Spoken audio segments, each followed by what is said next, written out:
নারে তাকবীর, নারায়ে রিসালাত। নারে তাকবীর হবে যেখানে, নারায়ে রিসালাত হবে সেখানে। কালেমার মধ্যে এসেছে লা ইলাহা ইল্লাল্লাহ, তারপরে আসছে মুহাম্মাদুর রাসূলুল্লাহ সাল্লাল্লাহু আলাইহি ওয়াসাল্লাম। আল্লাহ হচ্ছেন রব্বিল আলামিন, বিশ্বসমূহের প্রতিপালক, আর আমার নবী হচ্ছেন রাহমাতাল লিল আলামিন, বিশ্বসমূহের রহমত। আল্লাহ স্লোগান যেখানে হবে, নবীর স্লোগানও সেখানে হবে।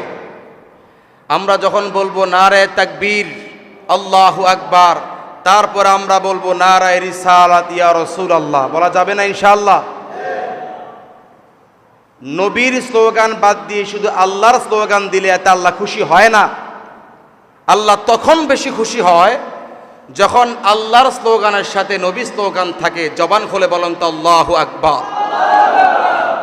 এজন্য আমরা যখন আল্লাহর স্লোগান দিব, তাওহীদের স্লোগান দিব, তখন আমরা রিসালাতের স্লোগান দিব। কথা বলেন ঠিক কি না? নারে তাকবীর, আরো মোহাব্বত, নারে তাকবীর, নারায়ে রিসালাত। যেখানে আল্লাহর স্লোগান সেখানে হবে নবীর স্লোগান, ঠিক কিনা বলেন? আল্লাহ বুঝার তৌফিক দান করুন।